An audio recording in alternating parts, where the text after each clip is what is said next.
Hi friends, मैं हूं अमृत तिवारी और आप देख रहे हैं अमृत प्रो। फ्रेंड्स, प्रीवियस लेक्चर्स में हमने मैट्रिक स्पेस के बेसिक इंट्रोडक्शन को समझ लिया था। ठीक है, चलिए आज हम उस पे कुछ एग्जांपल्स को करते हैं। और बच्चों, ये जो भी एग्जांपल्स हम करने वाले हैं ना, बेसिकली 7-8 करेंगे और ये सारे के सारे एग्जांपल्स आपके एग्जाम्स में पूछे गए हैं। ठीक है, सो वीडियो को पूरा देखिए और ध्यान से देखिए। ठीक है, और देखो अभी मैं आपको एक ट्रिक बताऊंगा जिसको आप अगर याद रखते हो ना, तो आपको पूरा का पूरा जो भी हम एग्जांपल्स को करने वाले हैं, या आप यूं कहो तो पूरा का पूरा मैट्रिक स्पेस का एक ओवरव्यू बना रहेगा आपके मन में। ठीक है ना, मतलब अगर कोई भी आपको मैट्रिक स्पेस को डिफाइन करने को आ जाए कि जैसे prove that usual metric space, या फिर कहते हैं कि डिफाइन डिस्क्रीट मैट्रिक स्पेस, तो ये ट्रिक को आप याद रखोगे तो सारे के सारे मैट्रिक स्पेस को डिफाइन करने में आपको प्रॉब्लम नहीं होने वाली है। ठीक है, सो चलिए वीडियो को स्टार्ट करते हैं। देखिए, आज का जो मैं एग्जांपल लेने वाला हूं बच्चों, ये बेसिकली आपके एग्जाम से ही लिया गया है, मतलब आपके एग्जाम्स में आए हुए हैं यूजुअल मैट्रिक स्पेस, और ये बहुत इंपॉर्टेंट भी है। ठीक है, क्यों? क्योंकि इसके कॉन्सेप्ट का आप यूज करते हो आगे के चीजों को प्रूव करने के लिए। मैट्रिक स्पेस में जब आगे की चीजों को आप प्रूव करोगे तो आप इसका कॉन्सेप्ट यूज करते हो। ठीक है, सो आज हम यूजुअल मैट्रिक स्पेस के बारे में पढ़ने वाले हैं। ठीक है, ये बेसिकली आपका एक एग्जांपल भी है और एक क्वेश्चन भी है। सो चलिए स्टार्ट करते हैं अपना टॉपिक, यूजुअल मैट्रिक स्पेस।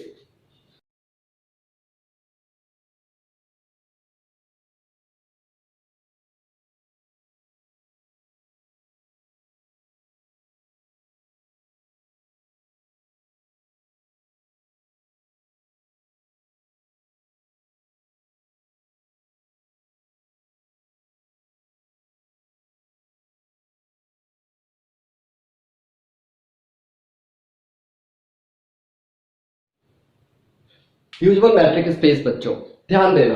देखो, कई बार एग्जाम में आपको ये बोलता है कि define usual metric space and prove it. ठीक है, सो यहां पे आपको इसका डेफिनेशन भी याद रखना होगा और कई बार आपको क्वेश्चन बना करके पूछ देता है। ठीक है, तो चलिए हम सबसे पहले इसका डेफिनेशन लिख लेते हैं, उसके बाद जानते हैं कि ये होता क्या है और कैसे हम इसको प्रूव करेंगे। ठीक है, सो बच्चों देखो, यहां पे ये ट्रिक भी आप समझ लो।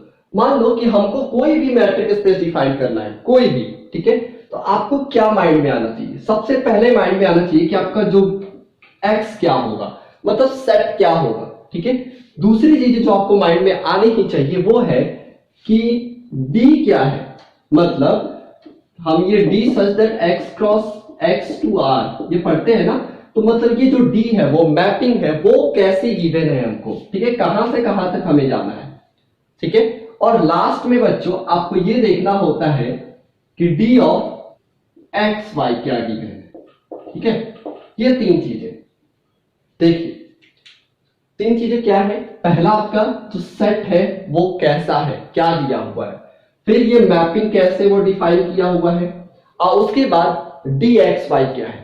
ये तीन चीजें अगर आपके माइंड में है तो आप पूरा का पूरा मैट्रिक स्पेस को डिफाइन कर सकते हो, कैसा भी हो, कोई भी हो, यूजुअल हो, डिस्क्रीट हो, यूक्लिडियन हो, टू प्रोडक्ट मैट्रिक स्पेस हो, कुछ भी हो। ठीक है, सो बेसिकली यूजुअल वर्ड से सामान्य, ठीक है, जनरल वर्ड का एक सिनोनिम्स है ना, तो यूजुअल से आप क्या समझ सकते हो? देखो, बेसिकली हम जो यूजुअली नंबर लाइन का यूज करते हैं वो है रियल नंबर। ठीक है, तो यहां पे जो एक्स होने वाला है वो होने वाला है रियल नंबर का। Got it? सो और जो ये है, जाहिर सी बात है मैट्रिक स्पेस कुछ ऐसे ही डिफाइन होता है ना, D of such that S cross R to R and gives R। ठीक है, तो ये आपका हो जाएगा मैपिंग। ठीक है, और ये जो होगा x y वो कुछ बच्चों इस केस में यूजुअल मैट्रिक स्पेस में ऐसे डिफाइन होगा, d ऑफ x y, आपको शायद इधर दिख नहीं रहा होगा, इसलिए मैं यहां लिख दे रहा हूं, mod of x minus y। ये आपको मैट्रिक डिफाइन होगा। ठीक है, तो ये चीजें अगर आपको याद रहती हैं तो आप कोई भी मैट्रिक स्पेस को प्रूव कर सकते हो। ठीक है, सो चलिए स्टार्ट करते हैं, है ना। देखो, फिर मैं आपको बोल रहा हूं ध्यान देना कि आपको ये तीनों चीजें आपको पता होनी चाहिए। व्हाट इज एक्स क्या है, मतलब हमको कोई भी मैट्रिक स्पेस दिया हुआ है तो वहां पे एक्स क्या होगा, मैपिंग कैसे डिफाइंड है, और डी एक्स वाई क्या गिवन है। ओके, सो बच्चों बेसिकली आपको यहां पे क्या हम सेट लेने वाले हैं, सेट ऑफ रियल नंबर। क्यों? क्योंकि ये एक यूजुअल सेट है जो हम फ्रिक्वेंटली यूज करते आ रहे हैं, है ना। तो लेट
ओके।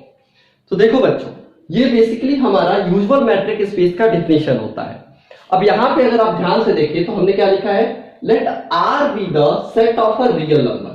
मतलब हमने जो नॉन इम्पटीव सेट लिया है वो कौन सा लिया है, आर को लिया है। ओके आगे बढ़ते हैं। Then the mapping this, mapping कैसा डिफाइंड है बच्चों कि D such that R cross R to R पे, ठीक है।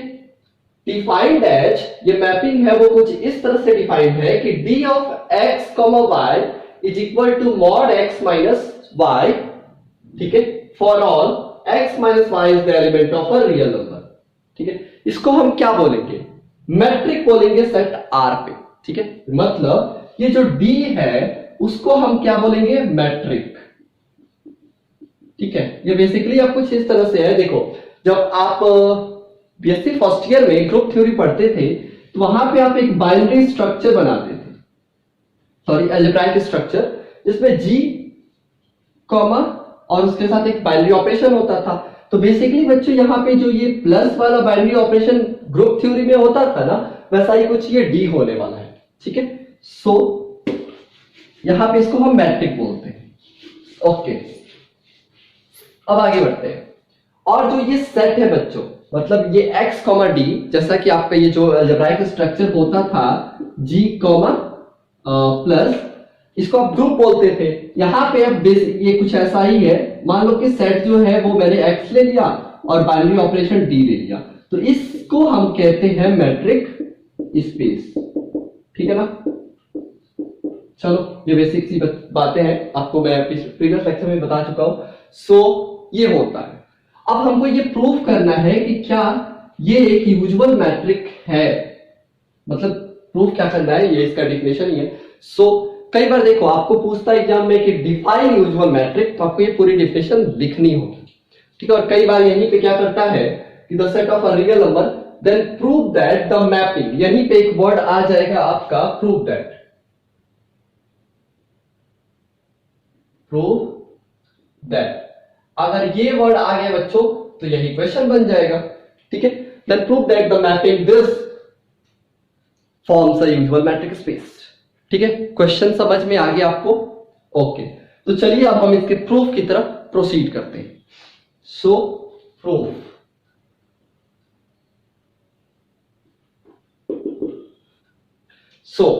देखिए चलिए हम प्रूफ की तरफ आप प्रोसीड करते हैं। तो देखो बच्चों हमको गिवन क्या है तो वो हम लिख लेते हैं पहले, है ना। तो गिवन मैपिंग इज, क्या गिवन है बच्चों, D such that R cross R to R defined as, कैसे डिफाइंड है बच्चों ये, D of X comma Y is equal to mod X minus Y, ठीक है, for all X comma Y is the element of a real number, okay, so बच्चों ये हमको given है। अब हमको ये प्रूफ करना है कि ये जो हमारा मैपिंग है वो हमारे मैट्रिक स्पेस की वो सारी प्रॉपर्टीज को सेटिस्फाई करेगा। कौन कौन सी प्रॉपर्टीज है मैं आपको एक बार और याद करा दूं। देखो, non negative restrictions, null condition, symmetric condition और ट्राइंगुलर इनइक्वालिटी कंडीशन। बस हमको ये चार प्रॉपर्टीज दिखानी है, उसके बाद हम बोल देंगे कि this is a usual metric space, जैसा आप ग्रुप थ्योरी में करते थे। ठीक है, सो चलो स्टार्ट करते हैं। सो हमारा जो फर्स्ट प्रॉपर्टी है बच्चों M1, ठीक है, ये हम M1 इसलिए लिखते हैं ना, देखो ये हम M1 इसलिए लिखते हैं, क्यों? क्योंकि ये M से मैट्रिक होता है और मैट्रिक की फर्स्ट प्रॉपर्टी है, इसलिए इसका एक नोटेशन है ना। आप कुछ और भी लिख सकते हो, बट जनरली जो ऑथर्स है वो M1 से रिप्रेजेंट किए, तो हम भी वही करते हैं। ओके, तो हमारा फर्स्ट कंडीशन है बच्चों non negative restriction, non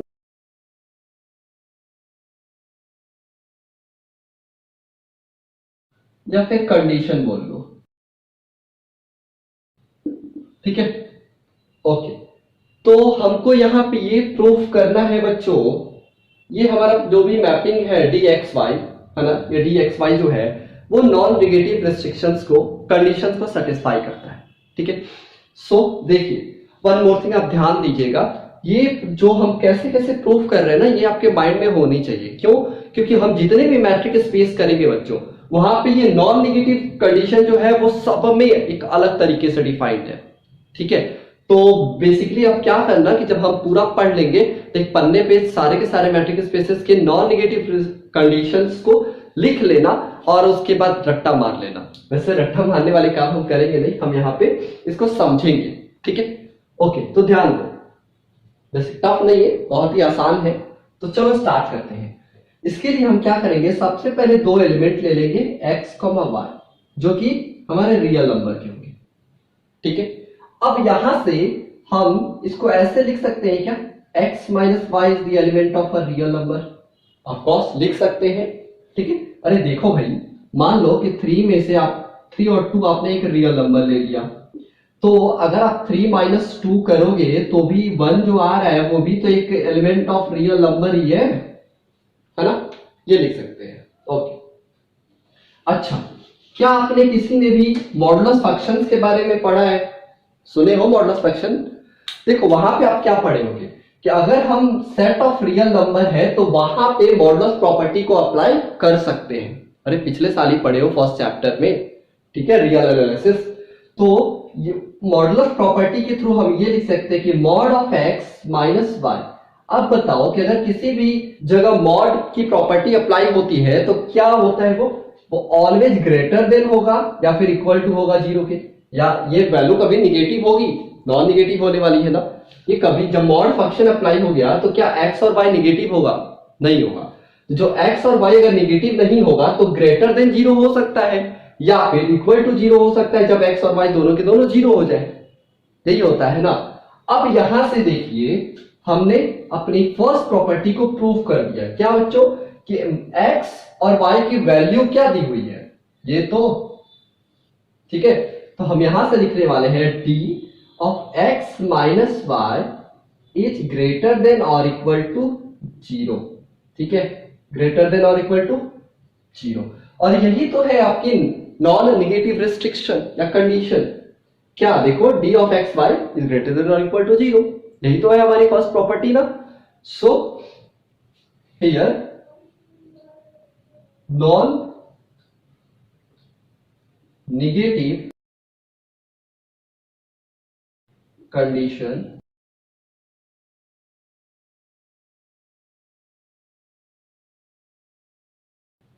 satisfies. ठीक है, ओके, हमने देखो कितना आराम से फर्स्ट प्रॉपर्टी को सेटिस्फाई कर दिया। ठीक है, चलिए अब हम अपने सेकंड प्रॉपर्टी की तरफ प्रोसीड करते हैं। सो इसको आप नोट कर लो, फिर मैं आपको इरेज करता हूं और अपनी सेकंड प्रॉपर्टी की तरफ प्रोसीड करते हैं। ठीक है, सो या फिर स्क्रीनशॉट ले लो। ले लिया? ठीक है, बहुत बढ़िया।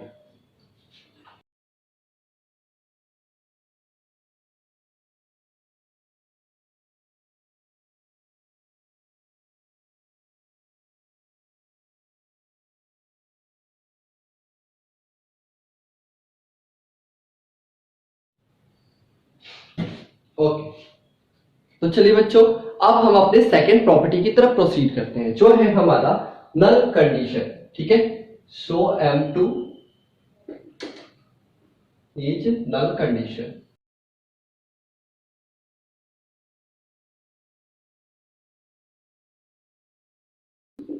देखो, इसको प्रूफ करने के लिए हम क्या करने वाले हैं बच्चों, कि हम यहां पे मान लेते हैं, लेट्स सी दैट, कि अगर हम इसमें दो एलिमेंट ले लें, for all x, y is the element of किसका, रियल नंबर। अगर हम बच्चों दो एलिमेंट ले लेते हैं x और y का, ओके, उसके बाद लेट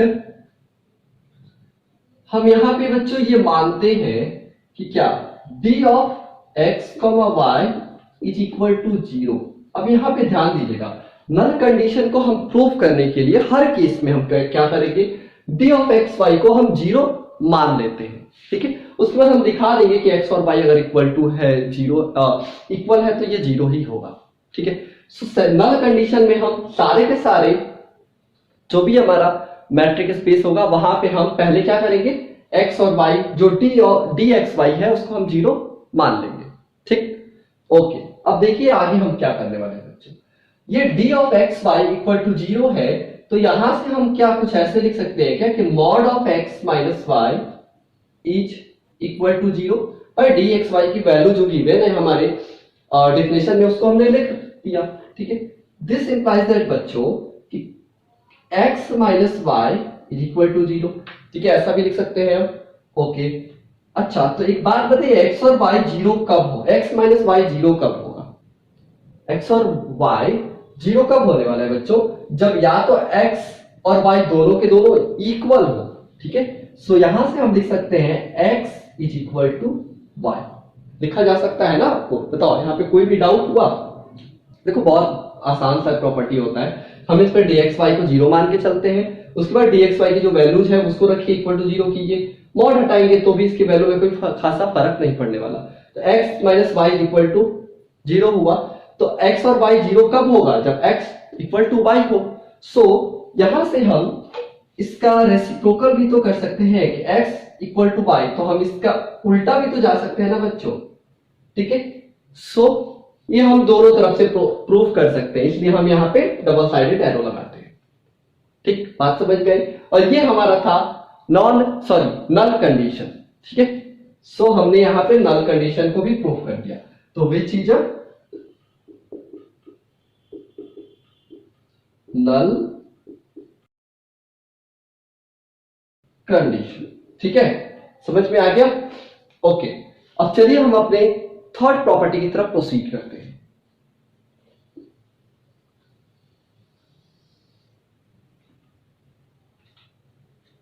तो हमारी जो थर्ड प्रॉपर्टी है बच्चों M3, वो है सिमेट्रिक कंडीशन।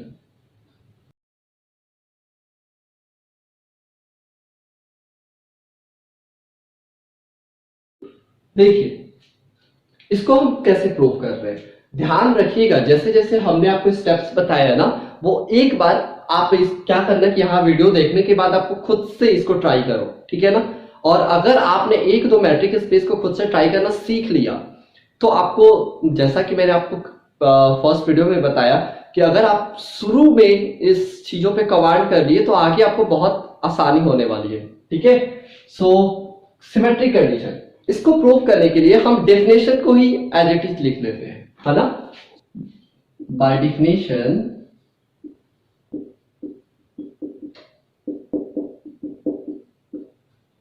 क्या बच्चों, देखो, d of x, y is equal to mod x minus y for all x, y is the element of a real number. ठीक है, सो बच्चों देखो, यहां से मैं क्या कर रहा हूं कि मैं यहां से माइनस को कॉमन ले रहा हूं, है ना, मॉड के अंदर, तो ये हो जाएगा y माइनस एक्स। ठीक है, अब यहां से क्या हम इसको ऐसे लिख सकते हैं क्या, mod minus 1 into mod of y minus x. भाई, मॉड की ये भी एक प्रॉपर्टी होती है। देखो, मॉड की प्रॉपर्टी जब एक बार जा करके ना, मोबाइल तो आप यूज करते ही हो, उसमें क्या करो कि गूगल से आप मॉड प्रॉपर्टीज या मॉडुलस फंक्शन की प्रॉपर्टीज को देखो एक बार, शायद आई थिंक 14-15 रिजल्ट्स आएंगे, उन सबको एक बार ना आप जरूर पढ़ लो। क्यों? क्योंकि अगर मॉड की प्रॉपर्टी अगर आपको याद है तो यहाँ मैट्रिक स्पेस में आपको बड़ा काम आने वाला है, ठीक है। और जो पढ़े हुए हैं पहले से उनके लिए तो ये एक बोनस है। तो ध्यान दो, हम यहां से ये लिख सकते हैं। क्यों? क्योंकि हम जानते हैं since mod of a dot b is equal to what, mod a dot mod b, ठीक है। ये मॉड की एक प्रॉपर्टी होती है ना। सो यहां से हम ये लिख सकते हैं, और ये मॉड है बच्चों, है ना। तो देखो -1 का मॉड क्या होगा? 1 होगा, तो 1 डॉट, और ये y माइनस एक्स है, तो फिर देखो ये 1 का लिखने का कोई मतलब नहीं है, इसलिए हम इसको इरेज कर देते हैं, है ना। अब देखिए, क्या हम इसको ऐसे लिख सकते हैं क्या, d of y comma X. So यहां से आप क्या इंप्लाई हुआ, d of x comma y is equal to d of y comma x।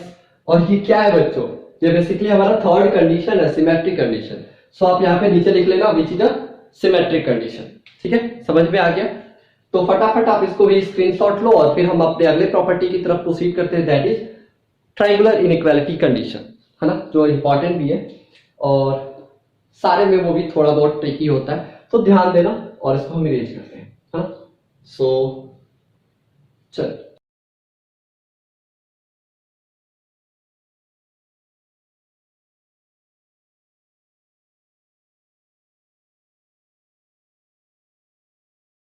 ठीक है बच्चों, तो चलिए अब हम अपने अगले प्रॉपर्टी की तरफ प्रोसीड करते हैं, है ना, जो है हमारा M4, और इसका नाम क्या है, triangular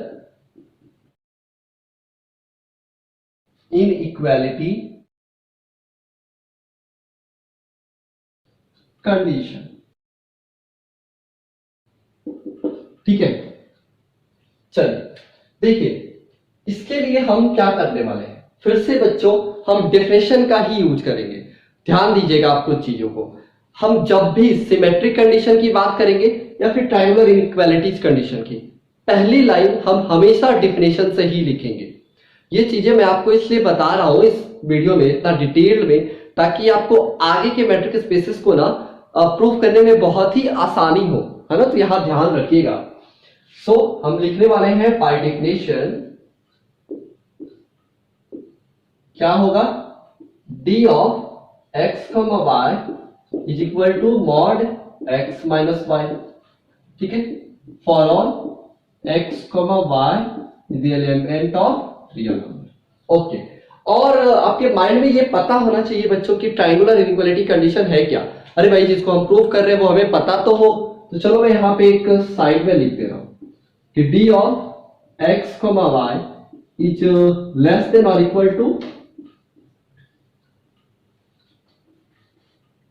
d of x z plus d of z y, यही तो है, ठीक है। तो ध्यान दो, अब यहां पे हमको x और y तो दिख रहा है बट z नहीं दिख रहा है। अब क्या करें, तो चलिए हम क्या करते हैं, इसी में मॉड में x माइनस z और प्लस z माइनस y, क्या इसको ऐसे लिख सकते हैं क्या, for all x y z is the element of a real number. देखो भाई, किया क्या हमने, z को माइनस किया और z को ऐड कर दिया, कोई वैल्यू में फर्क तो पड़ा ही नहीं, वही बातें तो लिखी है, ठीक है। अब देखिएगा अगेन बच्चों, मैं यहां पे एक मॉडुलस फंक्शन की प्रॉपर्टी को यूज करने वाला हूं। क्या, पहले मैं आपको प्रॉपर्टी बता देता हूं। देखो, सिंस वी नो दैट बच्चों कि mod of a plus b is less than और equal to mod of a plus mod of b, ठीक है, ये हम जानते हैं, तो मैं इसका यहीं पे यूज कर लेने वाला हूं। तो देखो, लेस देन और इक्वल टू क्या हो जाएगा, x minus Z plus mod of z minus y, है ना, ये होगा। और यहां से हम अब क्या लिख सकते हैं, ध्यान दीजिएगा, x माइनस जेड है, अगर x माइनस y था तो हम dxy लिख सकते थे। तो यहाँ पे x माइनस जेड है तो हम क्या लिख सकते हैं, लेस देन और equal to what, d of x comma Z plus d of z comma y। और ये किसके इक्वल है बच्चों, d of x comma y, ठीक है। सो देखो D of X comma Y is less than और equal to D of X comma Z plus D of Z comma Y, और ये क्या है आपका अगेन ट्रायंगुलर इनइक्वालिटी कंडीशन। ठीक है, तो बेसिकली हमने चारों प्रॉपर्टीज को प्रूव कर दिया, और हमने इससे क्या प्रूव कर दिया कि ये जो हमारा डी था, ठीक है ना, d such that R cross R to R ये मैट्रिक फॉर्म कर रहा है, मतलब ये जो डी है वो सेट ऑफ रियल नंबर पे मैट्रिक फॉर्म कर रहा है, और जो ये हमारा सिस्टम है x, d ये हमारा मैट्रिक स्पेस को फॉर्म कर रहा है। हमने ये प्रूव किया। ध्यान दीजिएगा, एक बच्चा क्वेश्चन पूछा था कि क्या सर हम x, d को ऐसे नहीं लिख सकते क्या, d, x। देखो बेसिकली हमारा जो कन्वेंशन है, जैसा कि आप बीएससी फर्स्ट ईयर से पढ़ते आ रहे हो, चलो मैं बीएससी फर्स्ट ईयर का इसलिए ज्यादा जिक्र करता हूं क्योंकि वहां पे आप चीजों को स्टार्टिंग से पढ़ना शुरू किए थे, है ना। तो ग्रुप थ्योरी को आप जी प्लस ऐसे ही लिखते थे ना भाई, कोई अलजेब्राइक स्ट्रक्चर होता था तो जी, उसके बाद उसका बाइनरी ऑपरेशन लिखते थे। मतलब जो हमारा ये कन्वेंशन है वो क्या है कि पहले हम सेट लिखते हैं, फिर उसके बाद बाइनरी ऑपरेशन लिखते हैं। तो बेसिकली यहाँ पे क्या है बच्चों, देखो ना, ये जो x है वो भी एक सेट है ना, सेट के बाद फिर बाइनरी ऑपरेशन आएगा, दैट इज यहाँ पे डिस्टेंस फंक्शन है, इसलिए हम ऐसा लिखते हैं। ऐसा नहीं है कि अगर आप ऐसा लिख दोगे तो कोई बहुत बड़ी आफत आ जाने वाली है, ठीक है, बट जो राइटर्स हैं या टीचर्स हैं वो इस तरह से यूज करते हैं, तो हम भी लोग वही करने वाले हैं। ठीक है, ओके, ये हमारा कन्वेंशन है, ऐसा और कोई बात नहीं है। सो ये हमने मैट्रिक स्पेस को प्रूव कर दिया है। ठीक है, और आपको एग्जाम में इसको समझ में आ गया ना आपको, और एग्जाम में आपको कैसे लिखना है इसके लिए आपको नोट्स डिस्क्रिप्शन में मिल जाएंगे। ठीक, अगले लेक्चर में बच्चों हम कुछ और भी एग्जांपल्स को देखेंगे, जैसे डिस्क्रीट हो गया, फिर टू प्रोडक्ट मैट्रिक स्पेस हो गया, फिर टू डायमेंशनल की भी बात करेंगे, ऐसे बहुत सारे पोस्टमैन मैट्रिक स्पेस की बात करेंगे। सो तब तक के लिए have a good day, thank you, bye bye.